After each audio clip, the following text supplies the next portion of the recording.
नमस्कार, माय मावली हिंदी समाचार में आपका स्वागत है और मैं हूं शेख इस्माइल। कृषि विभाग अधिकारियों के लापरवाही जिले में नकली फर्टिलाइजर का धंधा जोरों से चल रहा है। नकली दवा के कारण काश्तकार को नुकसान भोगना पड़ रहा है। 5 गांव में 10 एकड़ फसल का नुकसान। भाजपा जिलाध्यक्ष पायल शंकर ने आदिलाबाद अंचल के कचकंटी गाँव के किसान का दौरा किया, ये जानने के बाद कि नकली दवाओं को अपनाने से उन्हें गंभीर नुकसान हुआ है।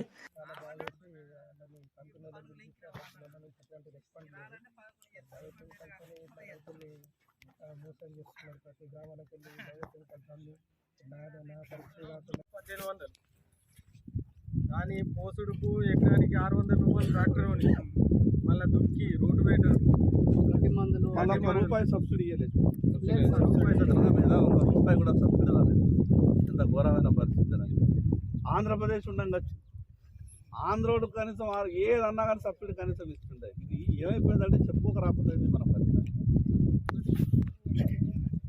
తెచ్చుకున్న తెలంగాణలో విధానంలో అన్నట్టు ఎరవడుతుంది చూడు, ఒకటి బాగా ఆకుండా ఎరవడుతుంది. లేదు లేదు నాది నాకు మంచిది తడాక చూస్తుంటే పట్టుకున్న తర్వాత బాగా తాగబోతాయి, ఉన్నదాన్ని అమ్ముకునే పరిస్థితి అట్లా అయిపోయింది పరిస్థితి.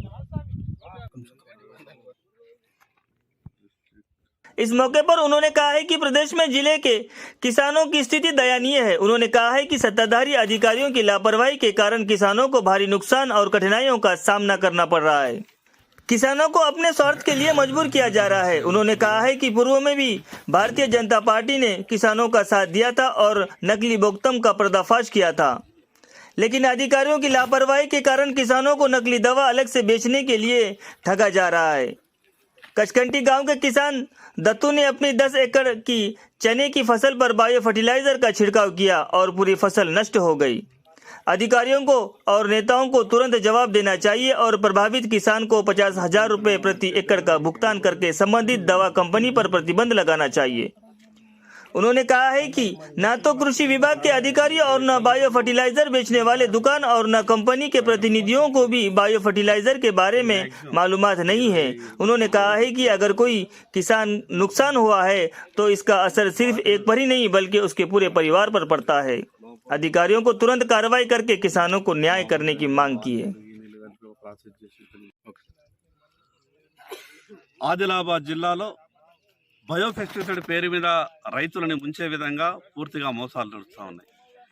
మా ఫెర్టిలైజర్కి సంబంధించినటువంటి పెస్టిసైడ్కి సంబంధించినటువంటి ఈ మందులు వాడండి, మీ పంటలు బాగుంటాయని చెప్తే రైతులంతా కూడా ఒక నమ్మకంతో ఈ మందులు తీసుకొచ్చి తమ చేన్లలో స్ప్రే చేస్తున్నారు. ఈ ఆదిలాబాద్ మండలం కచకంటి గ్రామానికి చెందినటువంటి రైతు తనకు ఉన్నటువంటి 8-10 ఎకరాలలో ఈ శనగ పంట మీద స్ప్రే చేస్తే మొత్తం పంట అంతా కూడా ఎండిపోయింది.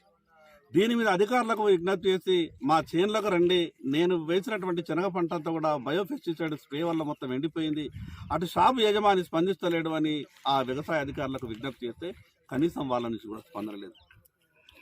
ఈ సంవత్సరమే వర్షాల అధికం వల్ల సోయాబీన్ దిగుబడి రాక, పత్తి దిగుబడి రాక కనీసం శనగ పంట వేసుకుంటేనైనా ఏమన్నా కొంత బాసడగా ఉంటుందేమో, కొంత ఆసరాగా ఉంటుందన్న ఆలోచనతో రైతు శనగ పంట వేసుకుంటే ఈ శనగ పంట ఎంబడి కూడా ఇటుపక్క ఈ వ్యాపారస్తులు అదేవిధంగా అధికారుల సహకారం లేనందువల్ల ఈ రకంగా బయో పెస్టిసైడ్ పేరు మీద తీసుకొచ్చినటువంటి మందులను స్ప్రే చేస్తే పంటలు ఎండిపోయేటటువంటి పరిస్థితి ఉన్నది. వ్యవసాయ అధికారుల పర్యవేక్షణ లేదు. విచ్చలవిడిగా ఈ రాష్ట్రంలో ఈ దేశంలో నిషేధించబడినటువంటి మందులన్నీ కూడా ఆదిలాబాద్లో అమ్మబడుతున్నాయి. రైతులను ఈ రకంగా గోసపెడుతున్నటువంటి అధికార వ్యాపారస్తుల మీద ఎందుకు చర్యలు తీసుకోరు? తూతూ మంత్రంగా ఎక్కడైనా బయోపెస్టిసైడ్ డూప్లికేట్ దొరికితే అధికార పార్టీ ఒత్తిడి వల్ల గతంలో జూన్ జూలైలో జరిగినటువంటి దాడులలో అనేక మంది పేర్లు బయటకు వచ్చినాయి. కానీ అధికార పార్టీ నాయకుల ఒత్తిడి వల్ల వ్యవసాయ శాఖ అధికారులు వాళ్ళ మీద చర్యలు తీసుకోలేదు. రైతులందరి తరపున విజ్ఞప్తి చేస్తున్నా, మనకు అన్నం పెట్టేటటువంటి రైతు మీద ఇంత కక్ష కట్టి ఈ రకంగా వ్యవహారం చేస్తే ఇది మీకు మంచిది కాదు. వ్యాపారం చేయాలనుకుంటే మిగతా వ్యాపారాలు చేసుకోండి, మిగతా మోసాలు చేయండి, కానీ రైతును మోసం చేసే విధంగా పనికిరానటువంటి మందుల్ని తమ షాపులలో పెట్టి బయోపెస్టిసైడ్ పేర్ల మీద ఈ రకంగా మోసాలు చేసి రైతుల జీవితాలతో ఆడుకుంటే ఇది మంచి పద్ధతి కాదు. కాబట్టి వెంటనే రైతులందరి తరపున మేము డిమాండ్ చేస్తా ఉన్నాం.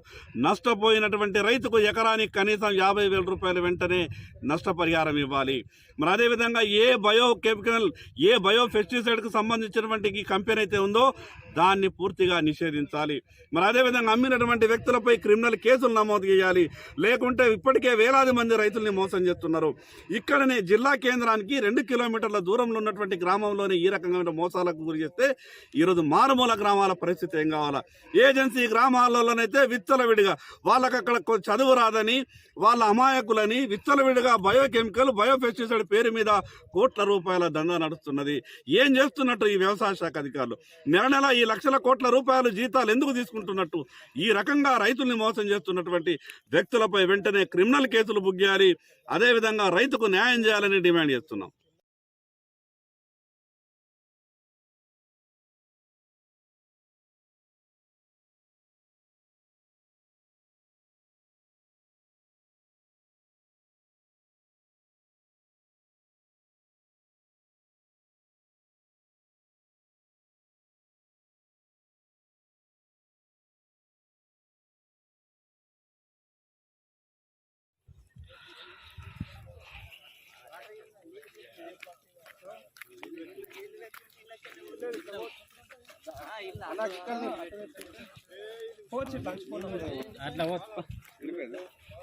हमारी हिम्मत और आपकी जीत। आप बने रहिए हमारे साथ। माय मावली हिंदी समाचार।